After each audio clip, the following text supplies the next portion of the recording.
So you might be thinking, what could selling a used car to a visitor from Neptune possibly teach us about real-world negotiation? Well, you'd be surprised. The answer is pretty much everything. We're going to break down a timeless playbook for closing a deal, even when the stakes are, literally out of this world. Okay. Man, you guys sure do know how to work with wonders and miracles. Man, you guys know how to work with wonders and miracles. I mean, that's the sound of a completely satisfied customer, right? He genuinely believes he's just witnessed a miracle. But was it really a miracle, or was it just a masterfully executed playbook? Let's rewind and see exactly how our salesman pulled this one off. All right, so the scene is a classic used car lot. You can probably picture it. But the negotiation that's about to happen, it's anything but ordinary. We're about to watch a true master at work. Okay, let's meet our players. First up, the buyer. He's a Neptunian. He's looking for a simple black sedan, and his trade-in? Oh, just a spaceship. No big deal. And in the other corner, we've got Jared, the salesman. His title? Maybe the world's greatest. His goal is simple: close the deal. The stage is definitely set for a negotiation of cosmic proportions. All right, play one in the playbook. Every great strategy starts with a powerful opening move, right? And for a salesman like Jared, that very first move is always about seizing control of the entire conversation. Now, here's the key to this tactic. It's not about being aggressive or loud. It's way more subtle. It's simply about setting the agenda. Because here's the thing. The person who controls the process of the negotiation, they almost always control the final outcome. So the first thing the buyer does, naturally, is ask about his spaceship's value. Well, what'd you think? Well, sir, we don't talk numbers right away. Let's see if I can interest you in one of our black sedans, sir. I mean, it's his biggest bargaining chip. But just watch how Jared masterfully shuts this down. Sir, we don't talk numbers right away. Boom. With just one sentence, he completely deflects the money talk and makes it crystal clear that he is the one in charge here.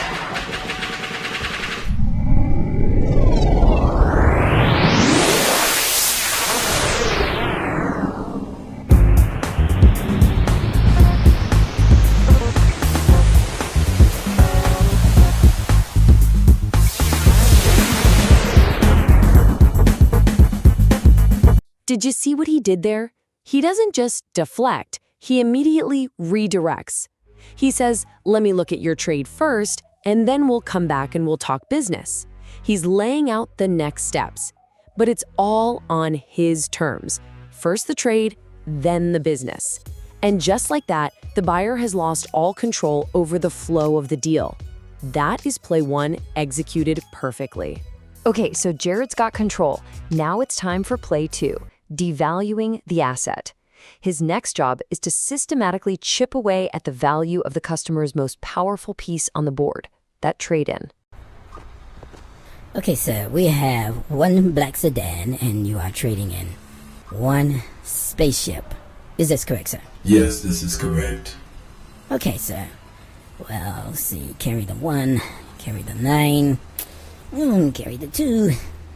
Spaceships, you can't get much for these days. You can't get too much for them, They're just so passe. Everyone has one, This is a really crucial psychological play. Think about it. If you can convince the buyer their asset isn't worth nearly as much as they think, you totally lower their expectations. You're basically setting them up to be grateful for whatever lowball offer you eventually slide across the table. It's all about managing expectations by pushing them way, way down. And here's how Jared does it, and this is with a spaceship. He claims he can't get much for these days. He says they're so passe, and yeah, I'm pretty sure he means passe. And my favorite part, he insists that everyone has one. Now, it sounds completely absurd, right? But the goal isn't to be believable. It's to plant a tiny seed of doubt. I mean, if he can make this guy question the value of a literal spaceship, just imagine how effective this tactic is with, say, a used car. Okay, so the buyer's been controlled, his asset has been devalued, and he's feeling a little off balance. Now it is time for the main event. Play 3, the numbers game. This is where the magic really happens. Let me look here. Okay. It appears that we're going to be able to work something out. And the secret to this trick? Well, the goal isn't clarity, it's confusion. The numbers game is just a classic bit of misdirection.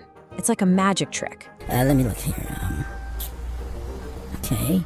It appears that we're going to be able to work something out. You overwhelm someone with a whole bunch of complex figures. Interest rates, financing terms, total debt, blah, blah, blah. And then you present one simple, shiny number they can grab onto. What type of payments are you comfortable with? Something that makes them feel like they've won. What type of payments are you comfortable with? And just listen to this. It's pure performance art. Jared pretends to be doing all this complex math. What type of payments are you comfortable with? I'm not comfortable with any payments. Yes, of course. Yes, of course. Can we do this for, say, how much would you expect to pay for a car like that? Nothing. Alright, I'm gonna stop messing with you. I would say maybe $650 a month, maybe. Muttering things like carry the 1, carry the 9, and then he even throws in carry the 2 spaceships for good measure.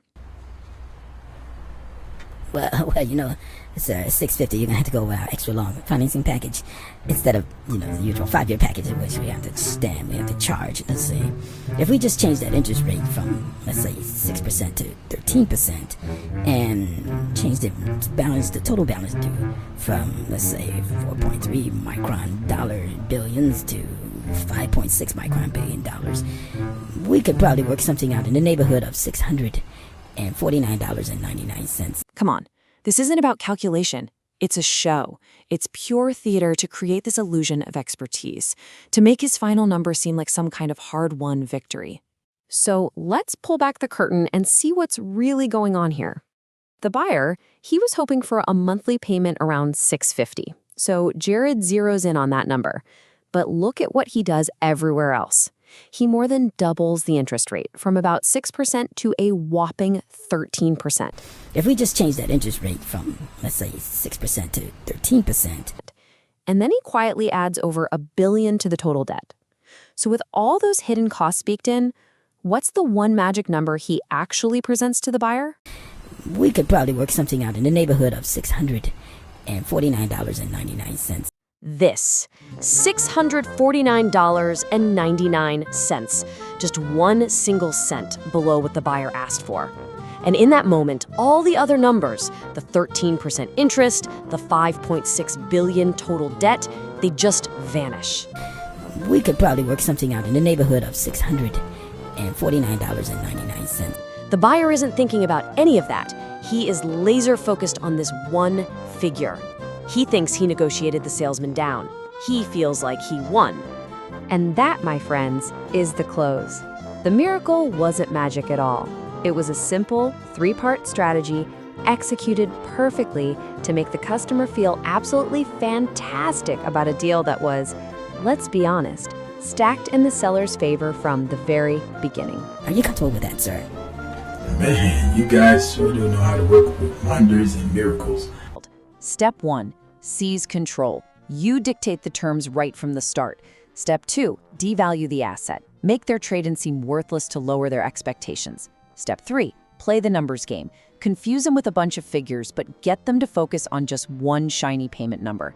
And finally, step 4, close the deal. Get that signature while they're still celebrating what they think is a huge win. And that really shows you the power of a good strategy, doesn't it? Our Neptunian drives off in his new sedan. He is genuinely thrilled, telling everyone the salesman is a miracle worker. And at the same time, Jared has just closed a wildly profitable deal by following the playbook to the letter. See, both people leave happy, but only one of them truly understood the game that was being played. So the next time you find yourself in any kind of negotiation, and I mean whether it's for a car, a house, or even your salary, remember the Neptunian and his spaceship. Because you know the playbook now. The only question is, which of these plays will you spot first?